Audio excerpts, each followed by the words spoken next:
Hi, and welcome to the Personal Side of Business, where every business has a story.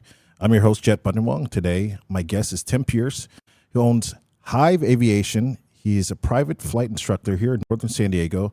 He offers affordable and personalized flight training for all levels. Welcome to the podcast. Thanks, Jeff. Thanks for having me. No problem. So tell us, how did we get here? Yeah, it's kind of an interesting story. So in a couple of days, I have my 12-year anniversary. I've been married for 12 years. Nice. Congrats. And a little while back, thank you. My wife and I have always done more experiences than gifts. So one year for my birthday, she ended up getting me just a Groupon discovery flight from Learn to Fly San Diego. It's right down here, just on the other side of the airport. And it was literally love at first flight. We went up, did the same thing kind of you and I did, right? We took off, went over Mission Bay. The flight instructor showed me, hey, this is the yoke. This is what this does. This is the throttle. This is what this does. Do some climbs, turns, and descents. And right then and there, I knew, I was like, all right, this is for me. How do I do this for a job? How do I change my career completely? What were you doing before this? So I was in the service at the time. Oh, wow. Yeah, I was still active duty, with the Marine Corps. I was stationed on Camp Pendleton. And then after that, when I had got out of the military, I was working in law enforcement for a number of years. And doing what I did with them, we worked a lot of car crashes and things like that. So life flight was pretty frequent. It was a common interaction with us. And so that kind of sparked my interest. I was like, how do I do that? Specifically, how do I fly those helicopters?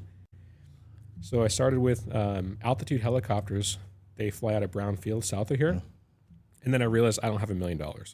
So, 1 hour in a helicopter is almost 2 hours in a fixed wing. So right then and there, that was an obvious decision for me.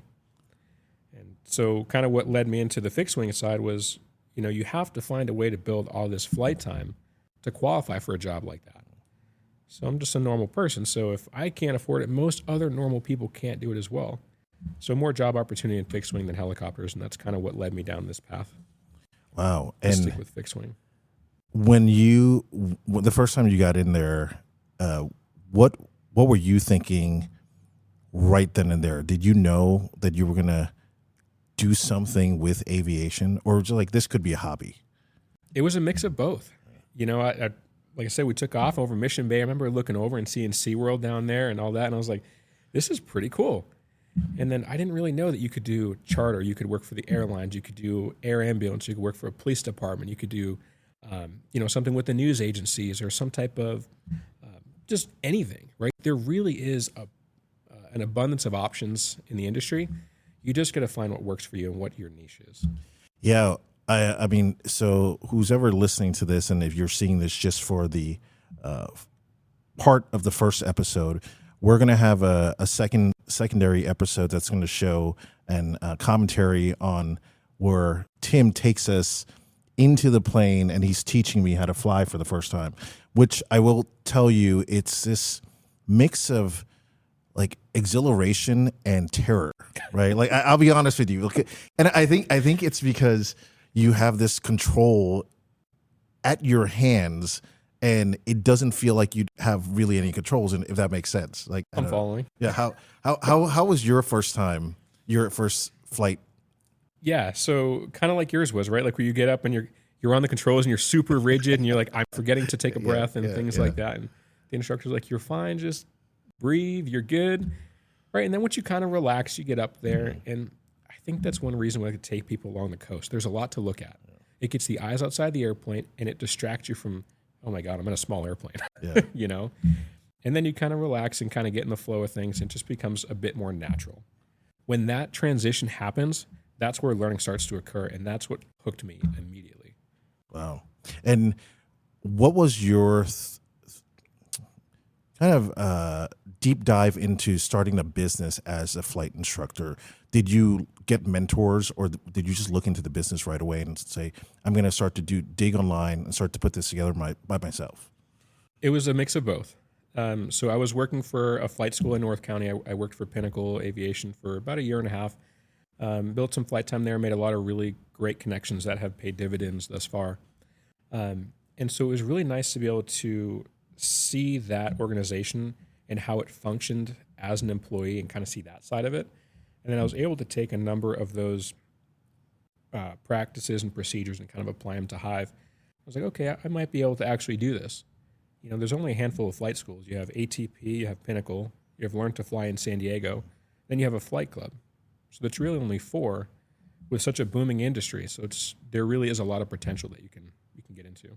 Is there a certain type of personality, or brain that you think should go into flight, or you think it's just for anyone?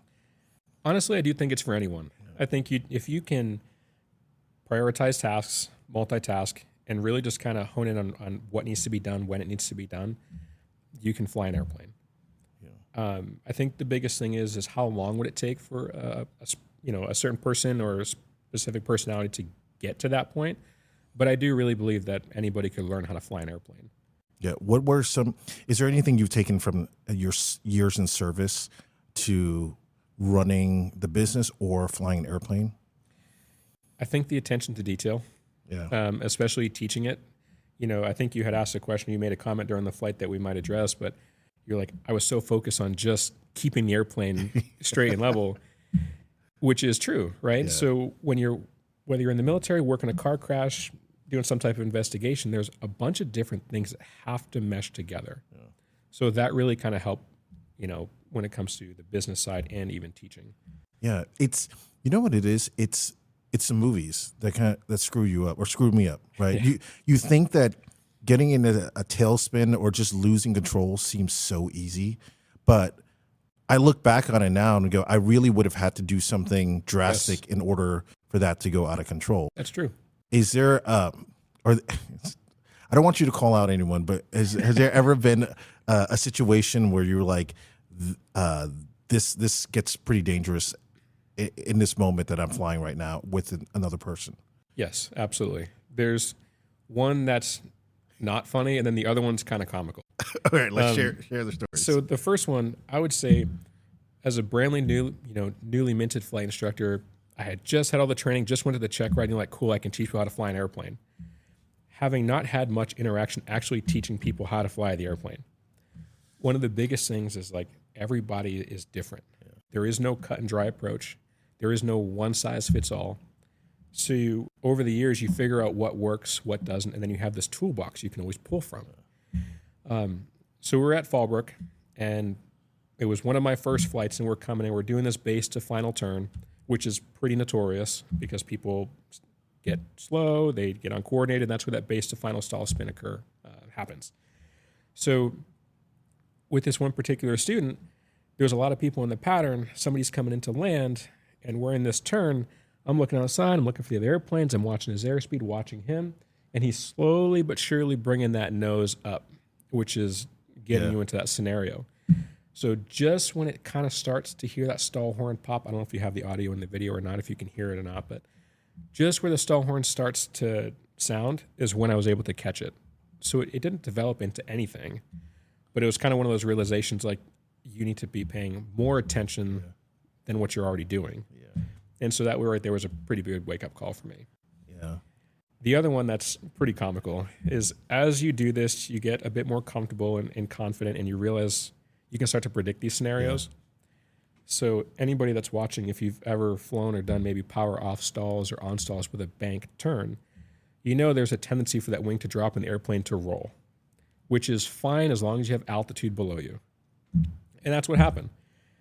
A constant thing is keeping the airplane coordinated, and I think you saw that as well. High angle of attack, meaning the nose is coming up, airplane starts to roll, and the airplane starts to roll like this. And we end up getting into a roll, we recover. I was like, so what are we going to do next time differently? She's like, we're going to use rudder. We're going to use the right rudder. There we go. And she did it fine the next time, no problem. But I think one of the things that starts to happen is the more you teach, the better you're at just being a flight instructor. Yes, right? Absolutely. Yeah. And how many hours does it take to actually be able to fly by yourself and then also become a flight instructor? So a couple of different levels, right? Private pilots, the FAA says you have to have at least 40 hours, and there's some subcategories in that. Most people are averaging like 70, 75, and then you have to go and get an instrument rating, which is another 40 hours. So now you're at approximately 120, maybe 130. And then you have to get your commercial rating. You have to have 250 hours at that point. And then from there, you can start to delve into, okay, do I want to add a multi-engine rating, fly airplanes with 2 engines? Do I want to become a CFI? And then there's some additional training with that. Do I want to maybe go fly banner tows? And that's really the breaking point where you can branch out. Yeah. When you were in the beginning stages of deciding which direction you wanted to go, what were some other possibilities that you were going to become as a pilot? Yeah, I was thinking like one of the first big decisions you have to make once you get your commercial rating is like, okay, how do I get paid to do this? A lot of people go into flight instruction. I wasn't sure if that was for me. Yeah. So I looked into maybe flying for Go Jump Oceanside. That's a pretty big airplane. That's a high-performance airplane, so that's another rating or endorsement you'd have to get. So I was like, I don't know about that. Maybe banner tows. That's a pretty good one. But then that's just blue skies flying up and down the coast. Might not be the best when it comes to applying for a job to fly something in bad weather because you're just a blue skies kind of pilot. So there was a couple of considerations like that, but eventually went the CFI route, the instrument instructor rating, so we could teach people how to fly in clouds and things like that. And then that's where I ended up kind of staying for most of the time. Have you dealt with a possibility of bad weather that you ended up going through and you were like, I'm pretty proud of myself for dealing with that? Some yes, and some no. The nice thing is, what I really enjoy about aviation is you'll never know it all. Yeah. And it's a constant growth kind of process. You're never going to be an expert. It's just, let's do this a little bit better than we did it last time. So we're actually going into Montgomery Field, which is just south of here. And we're coming into land. And as we landed, no sooner than we touched down, they gave us a thunderstorms in effect, convective, SIGMET active, basically a bunch of bad weather you don't want to fly near. I looked at the guy who was flying. I was like, oh, that makes sense of all that rain and how it gets so dark in that cloud there for a minute ago. It wasn't there before we got in there, and it can really just change and develop that fast. And you had told me jokingly that one of the benefits of being a pilot is being able to just get in a smaller plane and go someplace instead of driving for a couple hours. You can just hop in it, right? Could you talk a little bit about that so that if people are interested in becoming a pilot, what some of the personal benefits there are to it? Yeah, absolutely. One, you don't have to get stuck in the 5 freeway traffic. Perfect. There's no toll roads at 4,500 feet. And, you have, honestly, one of the best views, one of the best offices in the world is just looking out that window, So as a private pilot, what you can do is you can join flight clubs. You could rent through a school like Pinnacle. And you can really take these airplanes anywhere they're capable of.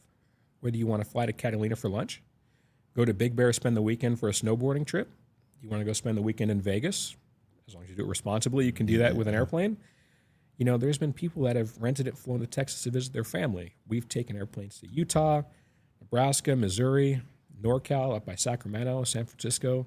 So really, as long as you can get into the airport, you're going to be just fine. Yeah, it kind of changes your travel life in so many different ways, right? Yeah, that's for sure. And then for you, over time, how far have you actually flown on a private jet by yourself for, let's say, vacation? I think for vacation, I haven't traveled outside the country yet, which we've had passports for years, but just work in school has kind of prohibited that. Yeah. So just coast to coast, as far as Southwest, Delta, United, whatever it may be. Something where we've flown from here to San Francisco, which is about an 8-hour flight in a small plane. So definitely you're saving some time and money if you fly commercial. Yeah. But also you're not really be able to see much at 35,000 feet. Yeah. Flying along the California coast at 6,000 feet is a pretty gorgeous experience. Yeah, and for those of you that are listening and watching, one of the things that I felt I was worried about going into that plane was I'm not really good with tight spaces, but Tim had brought up, you're probably going to be looking out and it's going to feel bigger and that's exactly what happened. I think when you start to see the ocean and you can look at our part 2 video, it's basically, it's a beautiful view. It's just, I think the first 10 seconds, you're just like, I can't believe this is real. And then all of a sudden you're like, okay, I got to make sure we're controlling everything. Yeah. Yeah, absolutely. Got to keep the eyes on the move. Yeah. What are some different type of airplanes that you want to fly, I think, as your goal as you get more into aviation? There's a lot of them that I'd like to fly that I don't think I'll ever have the ability to. So there's a really cool airplane museum up in Chino. It's called the Planes of Fame. It's all just World War II airplanes. So we're talking like P-51 Mustangs. There's bombers up there. There's Is this a connection with the service and aviation? Kind of, Yeah. kind of. But they do basically these demo flights. I think it's every first or second Saturday of the month. But they'll take one of these warbirds and just go fly it, and you can go out there and check it out. So I was like, how do I get in there, and how do I do that? Yeah. Because that would be a true dream come true on that one. Yeah, I mean, I think because you're in smaller planes right now, or you get to have that option. I feel like now you get to look back on those really cool planes at the beginning. And what have you learned so far about running this business? Is this your first business going into it? It is. Yeah. And what I found out is that flying an airplane is easier than running a business, for sure. So there's a lot of back of the house administrative stuff, that you have to make sure is in line, whether it's from, the state or the government in terms of the IRS. There's a lot of documentation that has to be in line that I'm like, oh, okay, got to get that done. But what's great for you is you are a person that pays attention to detail. So that's helped, right? It helps. Yeah. It helps. And then sometimes I kind of, plan too much, and I'm like, okay, I got to pay that in 4 months. Yeah. That's in 3.5 months. Now it's in 3 months. So I'm like, I got some time. With aviation, are there more, permits, regulations that you actually have to adhere to in order to run business? Yes and no. So I do have to maintain my flight instructor certificate. So that's every 24 months, calendar months. I have to go ahead and make sure I do an online training, resubmit the application, make sure that I'm staying current with the instruction to be able to teach, people to fly instruments. There are certain approaches and time frames that you have to meet. So you have to maintain currency and proficiency in that. There's also, I carry my own insurance with that. So that's an added cost. And then rental fees, right? So yes, if you and I went up, you're flying the plane, I'm teaching how to do that, but I need to know how to do it myself. Yeah. So I still go out and rent the planes on my own, whether it's the 172 you'll see in the video there on part 2, maybe it's a Piper Archer, maybe it's a Cherokee 6, maybe it's a Piper Arrow. So there are still other airplanes I do go out and fly on my own just to make sure that I can still teach in that effectively. And when you started your first flight, you said it was 12 years ago or was that just when you guys got together? That's when we got together. The first flight I think was right around 2017 or 2018. Okay. Cool. So it's 8 years. If you could go back and do something different and maybe accelerated your education, aviation, what would you have done? Don't skimp on the ground school. Yeah. Stick your head in the books. Because one thing I wish people would understand coming through is, yes, flying the plane, that's the fun part. That's why we're doing any of this. But if you don't understand the why of why you're losing lift, why the airplane wants to go down when you hit a certain bank angle, if you don't understand that, you can't compensate and counteract that. Yeah. You can, but at that point, you're just mimicking it. But if you understand that, okay, when I go from straight and level flight, I lose vertical lift, trade it for some horizontal lift, now I don't have as much vertical lift. Oh, that means my airplane's going to go down because the weight overcomes it. It's the theory behind that. Yeah. If you can get ahead of that and anticipate it, it just makes things so much more fast. How many more hours do you think you would have studied all that ground stuff before getting a plane? Honestly, if I can go back, I would make sure that ground school is done by the time I step foot in that airplane the first time. How long is that ground school? Those ones there, I think are about 35 to 40 hours of ground school. Oh, wow. So, I mean, honestly, you could probably do that in a month and a half, 2 months. It's just kind of prepping you. That way, when you do get in the airplane, you're already like, that's the airspeed indicator. I know how that works. That's a turn coordinator. I know how that works. Or that's the VSI. It already clicks. You're already making those connections. Don't let the first time you hear about something be from me in an airplane. Yeah, one of the things that is great is pre-flight, Tim had got down piece of paper, started visually showing me some things and what to look for, and then just some altitude numbers and controls. I felt like that moment, looking back, if I didn't pay attention to it, I just knew it was going to be important. And I think you emphasize that, like, we just, these are things that you kind of want to have floating in your head before you go up there. And I felt like if I didn't pay attention to that, when taking me up in the air and just you saying things to me, I would have been like, I don't know what we're talking about right now, you know? That's a prime example of that right there. So if you don't go up there and you don't have an understanding of what's going to happen, it's going to be way more difficult than it has to be. I mean, you saw it firsthand. The airplane is not a good classroom. It's too loud. There's too much going on. You're looking at things that are not necessarily comfortable or familiar. Trying to keep the airplane up, you know, so it's just a lot of things. That's not a good time to learn the theory. Yeah. And for you, do you remember that moment that you felt really comfortable? Like you were like, okay, everything's clicking together.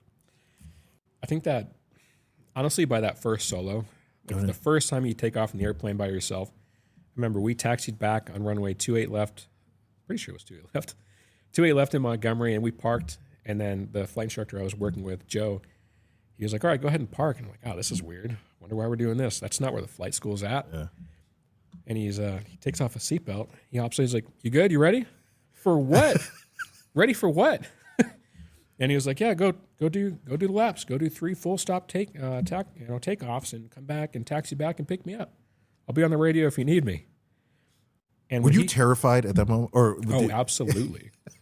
Confident. Okay, well. Yeah. You've done it so many times, but this is now by yourself. Exactly. Yeah. The safety net is not there anymore. Yeah.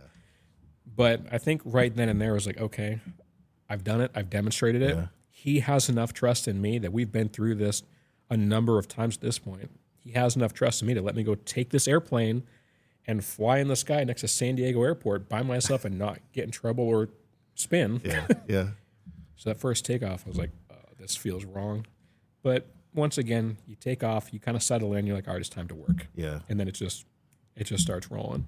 Yeah. You know, one of the things that I had looked up, what were some of the most important things to being a good pilot? And I think you'd brought up a lot of these things of like multitasking, concentration, being alert, being able to understand what's going on with the plane and yourself.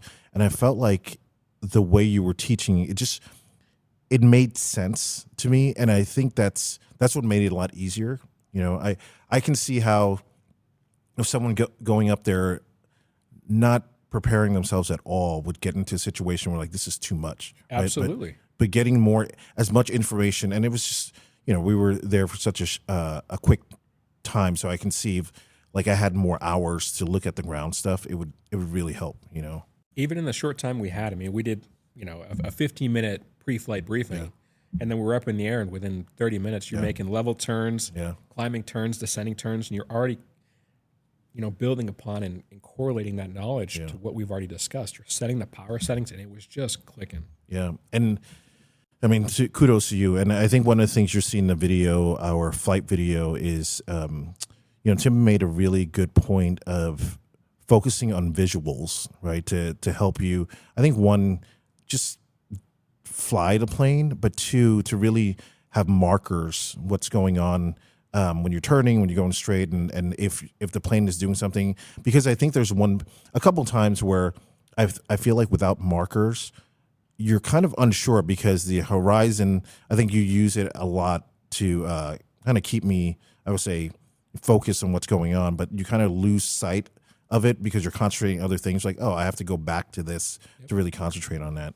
All right, so if you could give advice to someone who is, we're going to do this at twofold. One, if someone's going to become a pilot, and two, if someone's trying to become or create a aviation business, what advice would you give to those two people? So maybe we'll start from the aviation business side, because I think that'll be shorter. Yeah. Find a way to keep costs low. That doesn't mean go out and rent a space, buy an airplane, get a business license, and then be like, I'm going to go teach people how to fly an airplane. Because again, you're going to have to get your private instrument, commercial, CFI, CFII, which is already going to cost you upwards of $60,000 or $70,000 out the door, and then you want to buy a $200,000 airplane. So you can see how these bills will stack up. That's not a responsible way. So I do everything through Pacific Coast Flyers, which is a flying club here in North County. You can go in there as an independent CFI. The club has rental planes that you can use, so that's one really good way to help keep that overhead or that lingering cost low. Is that accessible all over the country, these flight clubs? Yeah, there's flight clubs all over the country. Pacific Coast Flyers is exclusive to San Diego County mainly. They have another location, a couple airplanes up in Riverside County, Orange County, but mainly SoCal, like south of LA. Yeah. But yeah, for anybody else looking to become a pilot, I would say just get comfortable with being uncomfortable, because that's where growth is going to happen. I went up and did a flight earlier with a gentleman, and he's working on unusual attitude recovery. So he's wearing these sunglasses that are fogged out, so he can only see the dashboard that you'll see here in the video. Wow. And trying to keep the airplane straight and level. And I'm taking the controls and putting it in an uncomfortable situation so that he has the ability to correct that like immediately. If he was to put himself in a cloud or some type of undesirable situation, something like that. So you could see the first couple, he was a little uneasy, kind of on edge, kind of holding onto the dashboard. But the more he did it, those nerves went away. And then it was just time to work. Yeah. So that's okay. There's going to be plateaus in your training. That's a good time to tell whoever you're working with, let's just do a fun flight. Go to Catalina. Go to, I don't know, go grab lunch somewhere. Go do something. Just step out of that training environment and then come back to work. Because you can't really train for everything. No, you can't. You can't. And you'll never be an expert. You're never going to know it all. It's impossible. Yeah. Oh, great. Well, thank you so much, Tim. Where can people find you? Yeah, so I got a website. If you're interested in a discovery flight, want to talk about maybe training opportunities and maybe some of the scholarships that we have kind of in the works, maybe in the next 6 months to a year, you can find us online. We're www.fly-hive.com.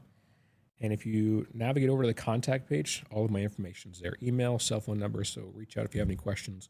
And hopefully we'll see you in what will be part 2. Yeah, great. Awesome. Well, thank you, Tim, for coming to the podcast. This is A Personal Side of Business. Great. Thanks, Jet. Thank you.